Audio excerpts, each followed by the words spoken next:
저희 계속해서 신명기 13장 살펴보도록 하겠습니다. 저희가 1절부터 11절까지는 지난 시간에 살펴봤고요. 오늘은 12절부터 18절까지 살펴보도록 하겠습니다. 먼저 잠깐 기도하겠습니다.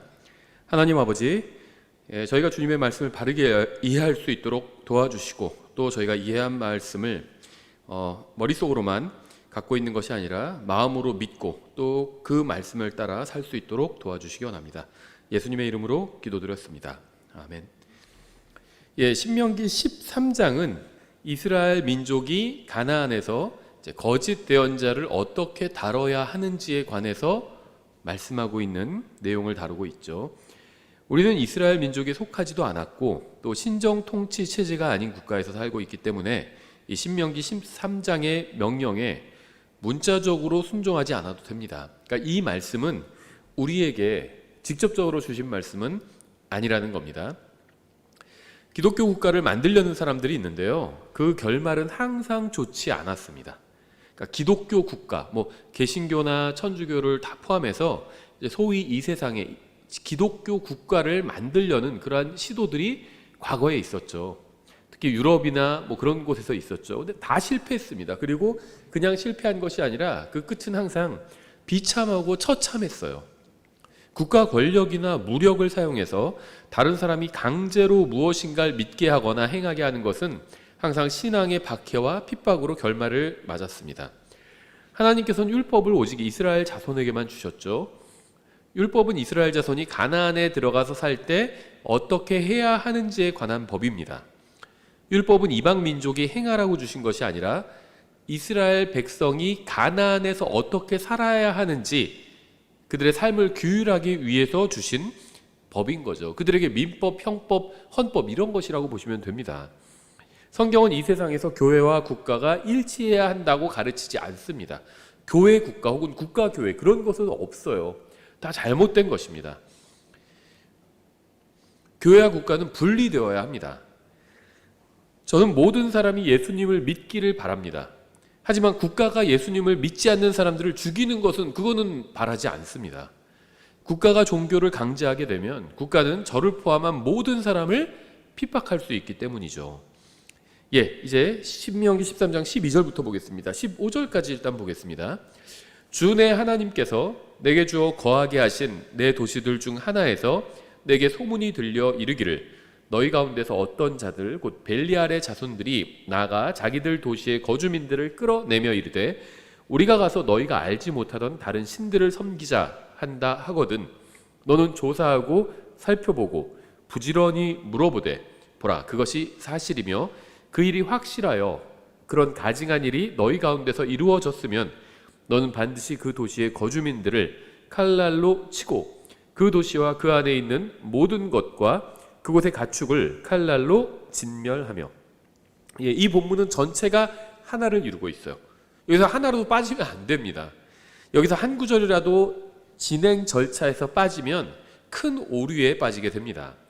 이 12절에서는 소문을 듣죠. 또 13절은 소문의 구체적인 내용이죠. 14절에서는 그 소문에 대해서 조사하고 살펴보고 물어봅니다. 그런 후에 결론을 내리고 이제 15절에서 실행을 하는 거죠. 특히 이 14절이 굉장히 중요합니다. 너는 조사하고 살펴보고 부지런히 물어보되. 소문을 듣고 다 믿지 말라는 거예요. 소문을 들었으면 그것이 이제 그냥 흘려보낼 만한 소문이 아니라 중요한 일이면 조사하고 살펴보고 부지런히 물어보되 보라 그것이 사실이며 그 일이 확실하여 그런 가증한 일이 너희 가운데서 이루어졌으면. 우리는 듣고 보는 것을 다 믿어서는 안 됩니다. 우리가 듣고 본 것을 조사하고 살펴보고 물어보고 그 일이 확실한지 존중해야 합니다. 물론 이 모든 과정의 기준이 되는 것은 하나님의 말씀인 성경이죠. 지난 시대의 많은 범죄가 하나님의 이름으로 자행되었습니다. 왜냐하면 이 신명기 13장 14절을 무시했기 때문이에요. 그저 소문을 듣고 아무 조사도 하지 않은 채 그 소문을 믿고 무엇인가 극단적인 행동을 했기 때문에 끔찍한 일들이 일어났습니다. 특히 기독교인들의 편견에 의해서 무고한 사람들이 희생당한 경우가 허다합니다. 그래서 왜 그 나다넬 홀슨의 주홍 글자라는 소설 아시는지 모르겠는데요. 그 소설이 사실 이런 내용을 다루고 있죠. 상징하는 바가 굉장히 큽니다. 이 호손과 모비딕을 쓴 멜빌은 친구였죠. 근데 둘 다 성경을 많이 읽었어요. 성경에서 많은 어떤 것들을 끌어와서 이제 소설로 만든 거죠. 이 호손의 주홍 글자, 예전에는 제목을 주홍 글씨 이렇게 번역했는데, 글씨는 그 글자의 생김새죠. 글씨가 좋다 나쁘다 이렇게 얘기하잖아요. 스칼렛 레터죠, 영어로. 그래서 주홍 글자입니다. 주홍 글자 A죠, 영어 알파벳으로. A를 주홍색으로 이렇게 가슴에 수놓게 한 겁니다. 아돌트리의 약자죠. 가늠한 사람, 이런 의미로 가늠한 사람을 그렇게 했던 건데, 뭐 소설 내용을 다 얘기할 수는 없지만 어쨌든 간에 좀 억울하게 그 주인공이 당하는 그런 내용입니다. 그래서 어떤 편견을 가지고 끔찍한 일을 저질렀던 것이 가톨릭만은 아니었다는 거죠. 개신교에서도 수없이 일어났습니다. 뭐 소위 말하는 마녀 재판, 진짜로 뭐 나쁜 일을 했던 여자들을 처형했던 적도 있었겠죠. 하지만 무고한 사람들을 처형했습니다. 이 미국에서 개신교도들이 벌인 마녀 재판 이야기는 끔찍한 이야기들도 굉장히 많다는 거예요. 그러니까 유럽에서 카톨릭만 끔찍한 짓을 저지른 것이 아니라 신대륙에서, 미국에서 개신교도 똑같이 자기들이 그 종교적인 박해를 피해 왔으면서도 자기들도 신대륙에서 똑같이 종교적인 박해를 행했습니다. 끔찍한 짓을 이렇게 저지른 일들이 있는데요. 다 어떤 편견에 의해서입니다. 편견에 의해서 그러한 끔찍한 일을 저지른 경우가 많습니다. 우리는 하나님의 말씀에 순종해서 어떤 일이든 충분히 조사하고 살펴보고 물어본 후에 사실로, 그 다음에 사실로 확증해서 우리 생각에 적당한 대로가 아니라 하나님 보시기에 바르게 행해야 되는 거죠.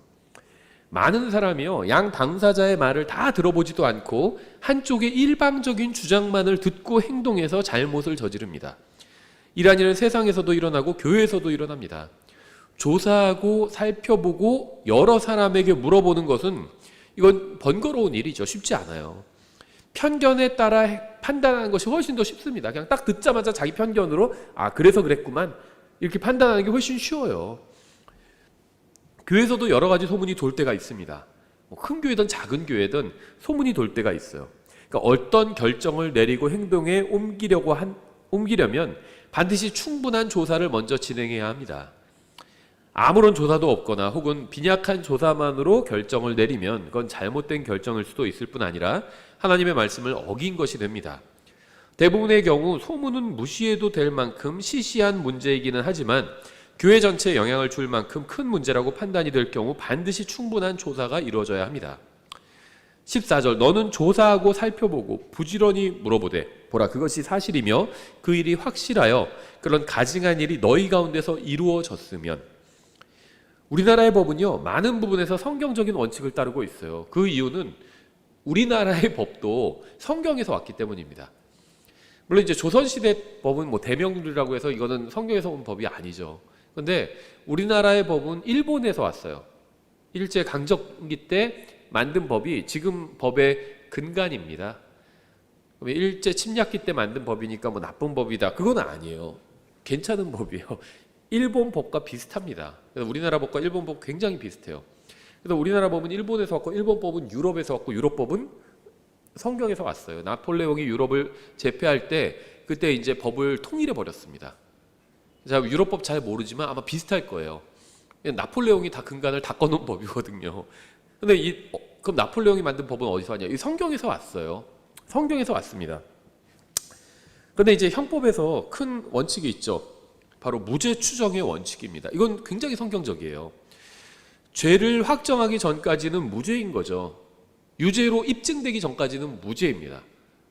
그렇죠. 만약 이것과 반대로 무죄가 입증될 때까지 유죄로 다룬다면 아무나 잡아놓고 네가 죄 없다는 걸 입증해라, 그럼 풀어줄게, 이러면은 어떻게 될까요? 공포 국가가 되는 거죠. 공포 통치가 되는 겁니다. 아무나 잡아들이고 네가 죄가 없다는 걸 네가 입증해봐, 이렇게 한다면 이거는 독재 국가나 무슨 공산국가 이런 데서 쓰는 거죠. 어떤 사람이 유죄로 확증되기 전까지, 우리나라에서 이제 대법원 판결이죠. 확정 판결을 받기 전까지는 그 사람은 무죄라고 보는 겁니다. 이게 무죄 추정의 원칙이에요. 유죄 추정이 아니라는 겁니다. 일부 경찰이나 검찰에서 이 유죄 추정을 할 때가 있죠. 법을 어기고. 뭐 검찰에서도 경찰에서도 법을 어기나 이런 사람 이렇게 생각하는 분이 있을지 모르는데 법 많이 어겨요. 대표적인 게 뭐죠? 사형 확정 판결을 받은 사형수의 경우에는 6개월 내에 사형을 집행해야 되는데 집행 안 하잖아요. 법무부가 법을 어기고 있는 겁니다. 예, 뭐 다른 것도 많이 어기고 있지만 법을 집행해야 되는 법무부가 아예 법을 어기고 있는 거죠. 어쨌든 간에 굉장히 좋은 원칙 중에 하나가 바로 이 무죄 추정의 원칙입니다. 그래서 어떤 것에 대해서 듣고 우리가 확증하기 전까지는 그게 확실하다고 조사해봤더니 확실하다 이렇게 드러나기 전까지는 그냥 무죄 추정을 하는 거예요. 그래야지 서로 살 수 있는 겁니다. 그냥 소문을 다 믿으면요 안 된다는 거예요. 그 소문이 틀릴 수도 있어요. 유죄 추정을 하면 안 된다는 겁니다. 우리가 듣는 것을 다 믿어서는 안 돼요. 우리 귀에 들어오는 소식 중에 상당수가 정확하지 않거나 심지어 사실과는 정반대의 거짓인 경우가 허다합니다. 우리는 거짓을 믿거나 전하는 도구가 되어서는 안 돼요. 우리는 진리만을 선포하는 도구가 되어야 됩니다. 다른 사람에게 무슨 말을 하고 어떤 얘기를 하려거나 하나님의 말씀을 전하세요. 소문을 옮기지 마세요. 그 소문이 사실인지 아닌지 모르잖아. 정말 그게 중요하다. 그러면 확인해 보세요. 조사해 보고. 그리고 사실이면 그 다음에 얘기를 해 주십시오. 절대 여러분 자신을 거짓을 전하는 도구로 내어주지 말라는 겁니다. 부부를 상담하는 경우에 가능하면 남편과 아내 모두를 한 번에 대면하는 것이 좋습니다. 부부가 서로 다른 얘기하는 경우 굉장히 많거든요. 형제 자매도 마찬가지예요. 자매 두 분이 다 상담을 하는데 서로 다른 얘기하는 경우도 있었어요. 참 곤란스럽더라고요. 다 한꺼번에 한 자리에 두고 가능하면 둘 다 교회 나오는 경우라면 한 자리에 두고 같이 상담을 하는 게 좋아요. 그래야 한쪽으로 치우친 거짓 정보를 듣고 잘못된 판단을 하지 않게 됩니다. 상대방이 자신의 입장을 방어하지 못하는 경우라면 한쪽의 말만을 듣는 것은 큰 의미가 없어요. 제가 예전에 어떤 분 설교를 듣는데 이분이 약간 좀 나중에 개신교에서 문제 있는 분이라고 좀 퇴출된 분이라서 제가 이름을 말씀드릴 수는 없는데 이런 얘기를 하더라고요. 상담을 하는데 한쪽씩 상담을 한 겁니다. 이 둘 다 한꺼번에 부부가 다 교회에 나오는데 한꺼번에 상담을 안 하고 한쪽씩 한 거예요. 그래서 아내가 상담을 하는데 내용이 뭐냐면 남편도 교회 다니는데 막 울면서 상담을 하더래요. 그래서 왜 그러냐 했더니 남편이 때린다는 거예요. 그러니까는 이분이 듣고 막 이 목사님이 열받은 겁니다. 부부가 다 교회에 나오는데 남편이 아내를 때려요. 와, 어떻게 교회 다니면서 그럴 수가 있지? 하고 너무 화난 거예요. 그 부인의 얘기만 듣고. 그래서 부인을 이제 다독여 준 겁니다. 그리고 이제 다음에 남편이랑 상담을 했어요. 그랬더니 아니 그렇게 부인 얘기를 들어보니까 자매님 얘기를 들어보니까 때린다고 하는데 어떻게 된 거냐 하니까는 때린 게 맞대요. 그런데 부인이 어떤 말을 해서 때렸다는 겁니다. 그 말이 뭐냐고 들어보니까 이 남편과 부인이 엘리트 부부예요. 남편은 연세대 나오고 부인은 서울대를 나왔어요. 근데 싸움이 일어날 때마다 부인이 그런데요. 너 학력고사에서 몇 점 맞았어? 그 얘기를 했는데요. 너 나보다 공부도 못하던 게 이제 남편은 연세대를 나오고 부인 서울대 나왔으니까 너 나보다 공부도 못하던 게 내가 맞다면 맞는 거지 왜 자꾸 우기냐 남편한테 그런데요. 남편이 그 얘기를 듣고 화가 나서 때린 겁니다. 그러니까 이 목사님이 부인이 맞아도 싸더라 자기가 들어보니까 그런 얘기를 하는데 이제 뭐 농담처럼 한 얘기겠지만 들어봐야 된다는 거죠. 들어봐야 됩니다. 한꺼번에 양쪽의 얘기를 다 들어보고 한쪽이 어떤 주장을 하면 상대방이 방어도 할 수 있게 또 발언권도 주고 얘기도 들어보고 이렇게 해야 바른 판단을 내릴 수 있다는 겁니다. 상대방이 자신의 입장을 방어하지 못하는 경우라면 한쪽의 말만을 듣는 것은 큰 의미가 없어요. 형제가 다른 형제를 대적하는 경우에도 마찬가지입니다. 상대방이 없을 때 일방적인 주장을 하면서 자신을 정당하고 의롭게 보이는 것은 쉽습니다. 거짓말을 하지 않아도 모든 정보를 다 주지 않고 일부를 감춘다면 충분히 듣는 사람을 속일 수 있다는 점을 기억해야 합니다. 킹제임스 성경 진영에서도 일어났었죠. 왜 자꾸 그 얘기하냐 이렇게 얘기하는 분도 있을 텐데요. 뭐 사실이기 때문에 얘기를 하는 겁니다. 요한일서 5장 8절 갖고 논쟁이 붙었었죠. 이 퓨어 캠브리지 에디션과 이 퓨어 캠브리지 에디션이요. 뭐 독특한 게 아니에요. 그냥 캠브리지 에디션 중에 하나입니다. 캠브리지 판에 킹제임스 성경의 판 중에 대표적인 게 캠브리지 판이죠. 이게 그 대세라고 보시면 돼요. 근데 왜냐하면 옥스포드 판도 있거든요. 이게 훨씬 더 소수입니다. 캠브리지 판이 대수인데 이 캠브리지 판에는 여러 판본들이 있어요. 퓨어 캠브리지 에디션은 그 중에 하나입니다. 근데 제가 옥스포드 판도 있고 캠브리지 판도 여러 종류가 있다 보니까 막 차이가 다 많은 걸로 생각하실 수 있는데 차이가 없습니다. 거의 그냥 철자상의 아주 작은 차이들이에요. 의미의 변화가 거의 없어요. 미국에 있는 판들은요 또 다릅니다. 근데 예를 들면 어떻게 다루냐면 철자가 다른데 세이비어에서 이 캠브리지 에디션은 7철자입니다. O, U 이렇게 돼 있죠. 근데 미국의 킹제임스 성경들 중에선 O, U가 아니라 O로 돼 있는 경우들이 있어요. 세이비어 할 때. 철자가 6개로 이루어져 있어요. 그러면 다르지만 의미 변화가 없다는 겁니다. 이제 이게 의미 변화가 있다 이렇게 주장하시는 분도 있어요. 세이비어의 의미가 다르다. 근데 이제 그건 그분들의 주장이고요. 성경상으로는 일단은 의미 변화가 없어요. 근데 어쨌든지 간에 이 작년에 이 캠브리지 에디션에 대해서 논쟁이 붙었었죠. 그러면은 자기가 어떤 것을 이게 더 맞다고 판단하고 그대로 번역하면 됩니다. 그러면 누구도 뭐라고 안 해요. 그런데 상대방에 대해서 거짓말을 하니까 문제가 되는 거죠.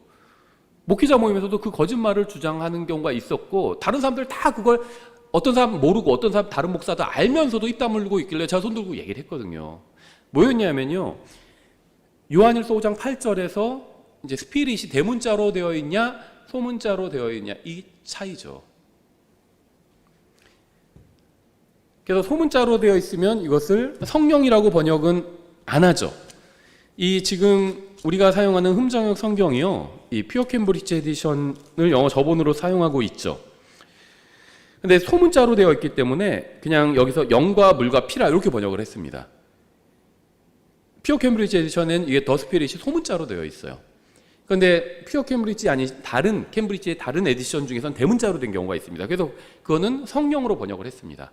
표준킹이 그렇게 번역을 했죠. 그럼 그렇게 번역할 수 있어요. 전 둘 다 맞다고 믿습니다.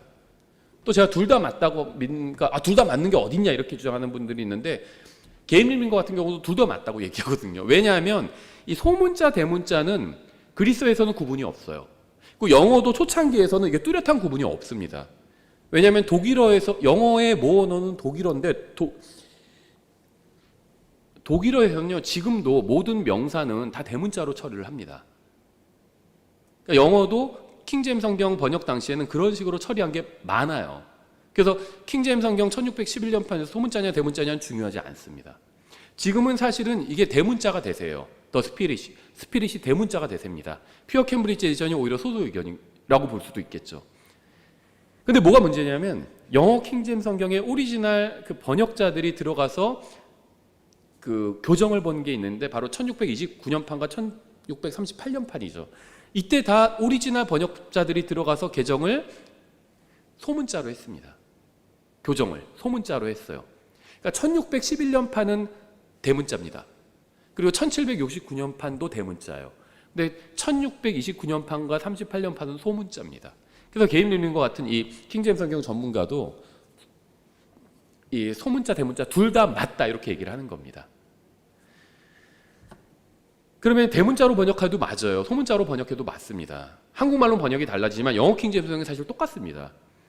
그런데 게임리밍과 무슨 말을 했냐면 자기는 대문자를 선호한다. 대문자를 지지한다. 이렇게 발언을 했어요. 그 영어 킹제임스 성경 400주년 소문 논문에서 그렇게 얘기를 했습니다. 그러니까 그것만 딱 인용해서 봐라. 게임리밍과도 대문자를 지지한다고 얘기했다. 이것만 인용하는 거예요. 그러면 뭐가 되죠? 자연스럽게 보통 경우에는 그러면 소문자로 되어 있는 흠정역은 틀린 거구나 이렇게 생각할 수 있죠. 그 부분에 있어서는 표준킹이 맞나 보다 이렇게 생각할 수도 있죠. 근데 그 바로 다음 문장에서 멀리 있지도 않아요. 바로 다음 문장에서 하지만 둘 다 맞다 이렇게 얘기했습니다. 그럼 인용하려면 다 해야죠. 거짓말을 그러니까 사실이 아닌 걸 왜곡하는 거죠. 거짓말이. 그런데 사실을 절반만 얘기해도 거짓말이 될 수 있어요. 왜곡이 될 수 있다는 겁니다. 이와 똑같죠.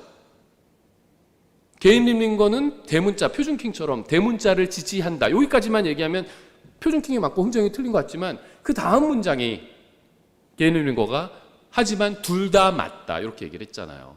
그럼 흠정역도 맞는 겁니다. 그래서 제가 거기서 대문자, 소문자, 표준격도 맞고 흠정도 맞다. 저는 그렇게 얘기를 했던 거거든요. 예. 그래서 절반만 얘기하면서 속일 수도 있어요. 당사자 말을 다 들어봐야 합니다.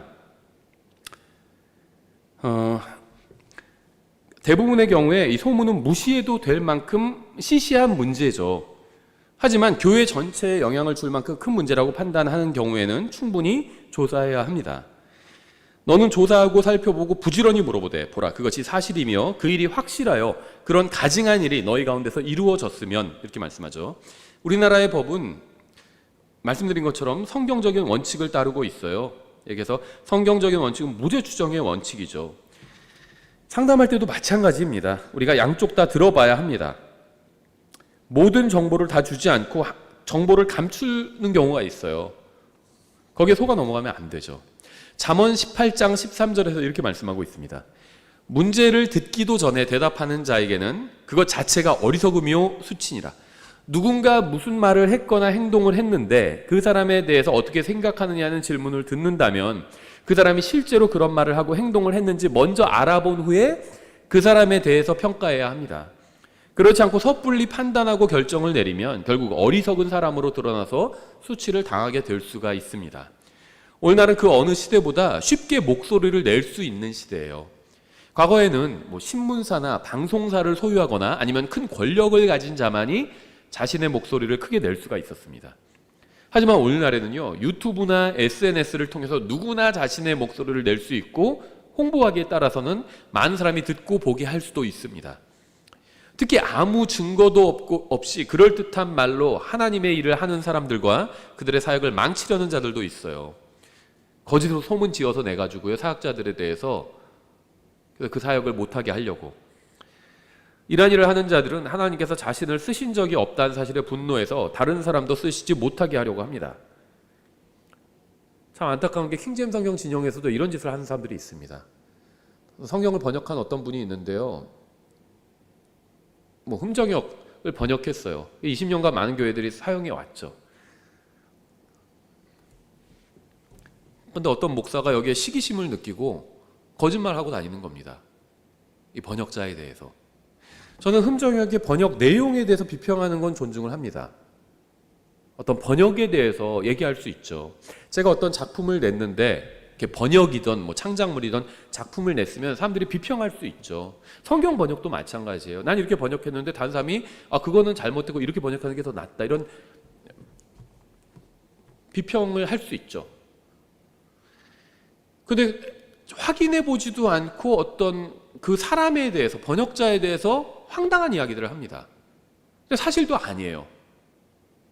여기에 그냥 속아 넘어가거나 그냥 사실이건 아니건 어때 상관하지 않고 그 사람을 따르는 사람들도 있어요. 일부지만. 목사들 사이에서 골목대장 그 역할을 하면서 이런 짓 저지른 사람이 있습니다. 이게 사악한 거예요. 이 사역을 망치려는 겁니다. 그 의도는. 자기는 성경을 번역할 능력도 안 되고 그러고 싶지도 않아요.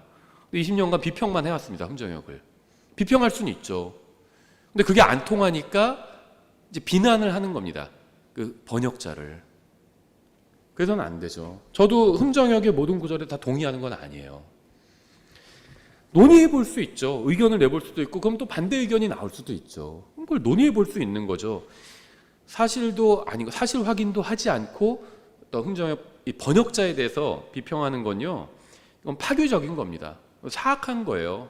지금도 목사들 모아놓고 골목대장 놀이하는 사람이 있어요. 그렇게 자기 영향력을 끼치는 목사들 모아놓고 거짓말을 하면서 사역을 망치려는 자들이 있습니다. 그런 사람이 있어요. 특히요, 이 교회 저 교회 돌아다니면서 소문을 만들어내고 사역자들 간에 불화를 조성하는 사람들이 있습니다. 이런 사람들 조심해야 합니다. 어디 다니다가 다른 교회 가서 자기가 다니던 교회 욕하고 그 사역자 욕하는 사람들이 있어요. 조심해야 합니다. 이런 자들은요, 온 세상이 지옥으로 가고 있는데 기껏 한다는 짓이 사역자들을 공격하는 것이라니 정말 이거 한심하기 짝이 없는데도 부끄러운 줄을 모르는 거죠. 사역자들을 공격하고 고소하는 자들은요, 하나님이 아닌 마귀에게 부름받은 자들입니다.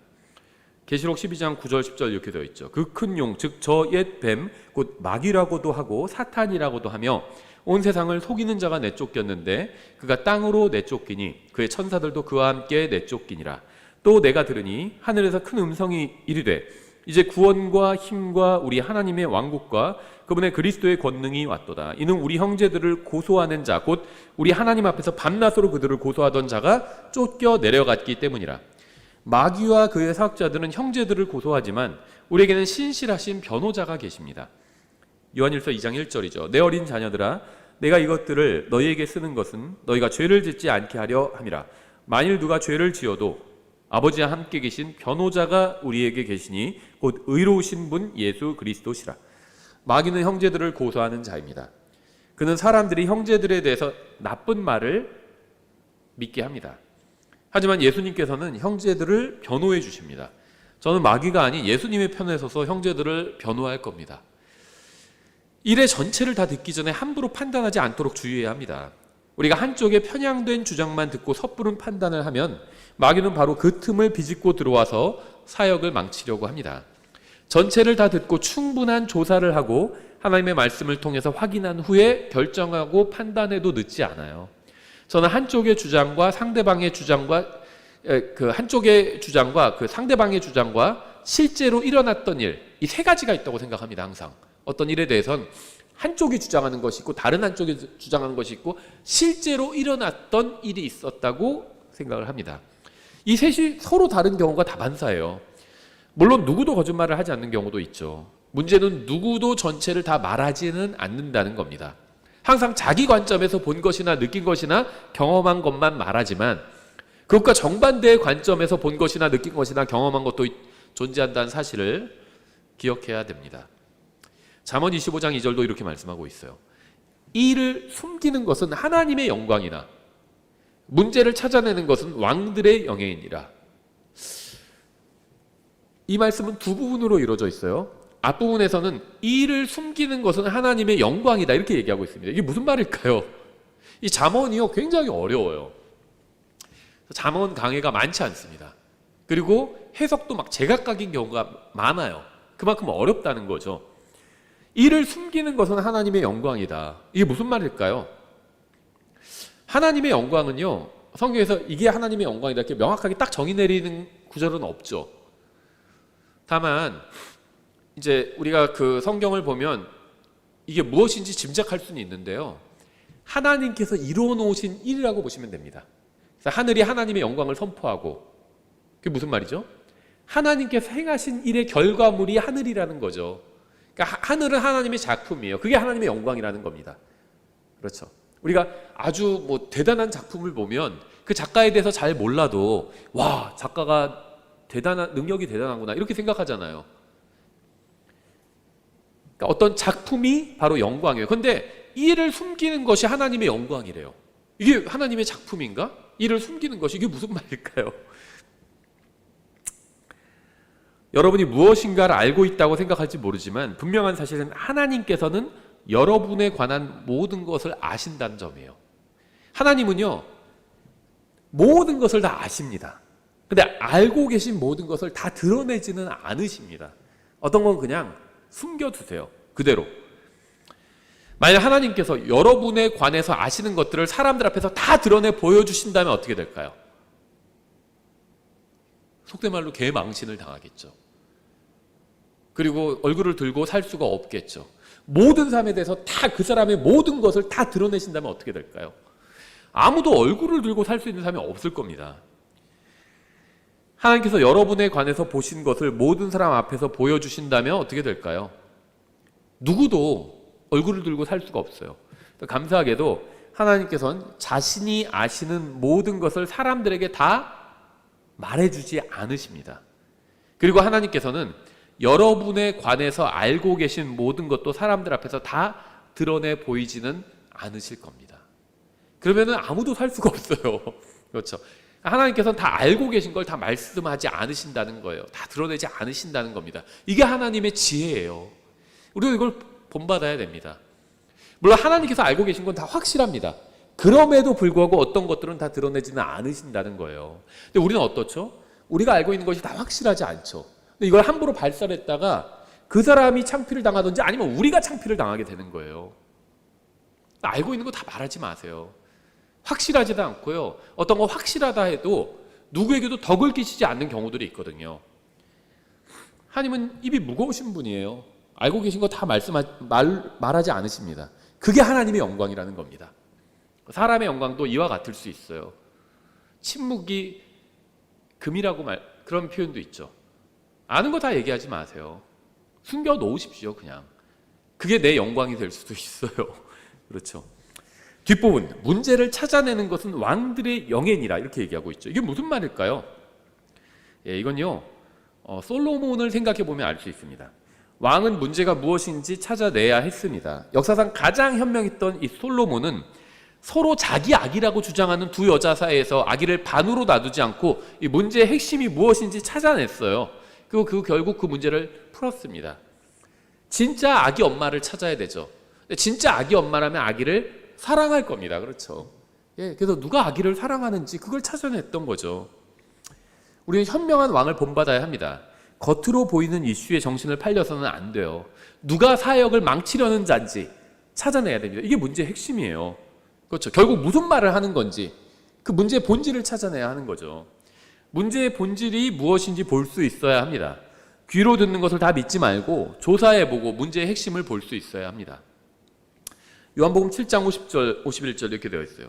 그들 가운데 한 사람 곧 밤에 예수님께 왔던 니고데모가 그들에게 말하되 우리의 율법은 어떤 사람의 말을 듣고 그가 행하는 것을 알아보기도 전에 그를 판단하느냐 하니 바리새인들과 사두개인들은 예수님을 죽이려고 했습니다.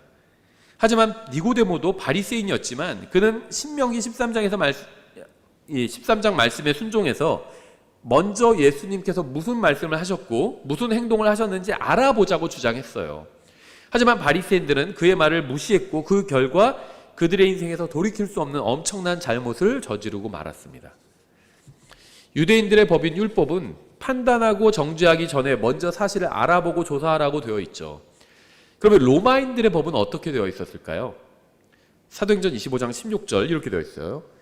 내가 그들에게 응답하되 고소당한 어떤 자가 고소인들과 얼굴을 마주보고 자기가 고소당한 범죄에 대하여 자기를 위해 답변할 기회를 갖기도 전에 그 사람을 넘겨주어 죽게 하는 것은 로마 사람들의 관례가 아니라 하였나이다. 네, 로마인들의 법에는 누군가 고소를 당했다면 먼저 그에게 변명할 기회를 주어야만 했습니다. 너무 당연하죠. 유대인들과 로마인들이 판단하기 전에 먼저 사실관계를 충분히 알아보고 조사해 봤다면 그리스도인들은 이보다 낮은 기준을 가져서는 안 되겠죠. 우리는 어떤 사람이나 사건에 대해서 함부로 판단하고 정죄하지 말아야 합니다. 어떤 사람이나 사건이 정말 자신에게 중요한 문제라고 생각한다면 그 사람이나 사건에 관해서 충분히 조사를 해야 합니다. 그런 후에 판단하면 돼요. 어떤 사람이나 사건이 자신에게 그리 중요하지 않다면 확정적으로 판단하거나 정죄하지 말고 지나가면 됩니다. 그것이 우리의 간증에 유익할 뿐 아니라 그리스도의 심판석에서 상급을 받는데도 도움을 줍니다. 다른 국가나 정치인이나 정당이나 사건이나 사람에 대해서 함부로 판단하시고 그것을 함부로 발설하지 마세요. 충분한 조사를 하지 않고 내리는 판단은 정확한 것도 아닐 뿐더러 쓸데없는 적을 만들거나 반대에 부딪히게 됩니다. 결국 그렇게 생긴 적은요, 우리가 하나님의 말씀을 전하고 주님을 위해서 일하는 것에 방해가 될 뿐이에요. 특히 소문에는 큰 의미를 두지 말고 흘려보내시기 바랍니다. 그래야 여러분이 계속해서 영적인 것에 집중할 수가 있어요. 당사자가 없는 자리에서 그에 관해 들은 이야기는요, 듣지 않은 것처럼 하십시오. 그러면 쓸데없는 일에 휘말리지 않게 됩니다. 전 뭐 유명한 사람도 아니지만요, 저에 대해서 비방하는 사람들도 있을 거예요. 그런 사람들 중에 대다수는요, 길에서 저를 마주치면 알아보지도 못할 겁니다. 하나님의 말씀에 따르면 저에게 문제가 있다고 생각하는 사람은 직접 저를 찾아와서 대면하고 저에게 제 문제를 지적하면 됩니다. 만약 그렇게 할 수 없다면 저에 대해서 비방하는 일을 그만두고 지옥으로 가는 혼들에게 복음을 전하고 하나님의 말씀을 가르치는 일에 전념해야 합니다. 디모데전서 6장 4절 이렇게 되어 있어요. 그는 교만하여 아무것도 알지 못하고 오히려 논쟁과 말다툼을 좋아하느니라. 이런 것들로부터 시기와 다툼과 욕설과 악한 추측이 생기며, 여기서 악한 추측이라고 하는 것에 주목해 보세요. 사실관계를 잘 알지도 못하면서 악한 추측을 하는 자들이 있습니다. 이것은 자신이 직접 보거나 들은 것도 아니면서 자신의 악한 본성에 근거해서 추측하는 거예요. 의심이나 추측을 따르지 마십시오. 의심이나 추측은 하나님의 말씀이 아니에요. 가정에서 부부 사이나 교회에서 형제들 간의 의심과 추측은 아무 도움이 되지 않습니다. 오히려 관계를 파괴할 뿐이에요. 특히 다른 사람의 생각이나 마음을 추측하거나 의심하는 것은 무익할 뿐 아니라 악하기도 합니다. 우리는 다른 사람의 마음을 알 수 없습니다. 알지도 못하고 알 수도 없는 것을 함부로 말하는 죄를 범하지 말아야 합니다. 의심과 추측으로 이루어진 상상의 세계에 살지 말고 현실 세계로 돌아와서 말씀으로 자신을 비춰보고 구원받지 못한 사람들에게 복음을 전하는 일에 힘을 쏟아야 합니다. 우리는 무엇을 하거나 어떤 말을 하기 전에 항상 먼저 신명기 13장 14절을 기억해야 합니다. 너는 조사하고 살펴보고 부지런히 물어보되 보라 그것이 사실이며 그 일이 확실하여 그런 가증한 일이 너희 가운데 이루어졌으면. 다른 형제에 대해서 무슨 말을 하거나 다른 사역자에 대해서 무슨 말을 하거나 다른 교회에 대해서 무슨 말을 하거나 다른 사람이나 교회 사역에 대해서 무슨 말을 할 때 항상 먼저 이 말씀대로 행했는지 스스로 돌아봐야 합니다. 소문만 듣고 함부로 판단하거나 말하지 마세요. 여러분이 다른 사람에게 듣는 모든 것이나 인터넷에서 본 모든 것이 다 사실이 아님을 명심해야 합니다. 16절부터 18절, 신명기 13장 16절부터 18절. 또 그 도시에서 취한 모든 노략물을 그 도시의 거리 한가운데 모으고 주 내 하나님을 위해 그 도시와 그곳의 모든 노략물을 완전히 불로 태우라. 그 도시는 영원히 폐허 더미가 되어 다시 건축되지 아니하리라. 너는 저주받은 물건에 조금도 내 손을 대지 말라. 그러면 주께서 내 자신의 맹렬한 분노를 돌이키시고 내게 긍휼을 베푸시며 너를 불쌍히 여기사 내 조상들에게 맹세하신 것 같이 너를 번성하게 하시리니 곧 내가 주 내 하나님의 음성에 귀를 기울이고 내가 이날 내게 명령하는 그분의 모든 명령들을 지키며 주 내 하나님께서 보시기에 옳은 것을 행할 때 그리 하시리라. 어떤 일에 대해서 그것이 과연 사실인지 아닌지 먼저 충분히 조사해 봐야 합니다. 하나님의 말씀에 부합하는 일인지 아닌지 살펴봐야 합니다. 그런 후에 그 일에 대해서 결론을 내렸고 또 해야 할 일이 있다면 단호하게 실행으로 옮겨야 합니다. 하나님께서는 주님의 말씀을 믿고 그대로 행하는 사람과 함께 하실 겁니다. 저희 13장 이렇게 살펴봤고 다음 시간에 계속해서 14장 살펴보도록 하겠습니다. 오늘 여기까지 보겠습니다.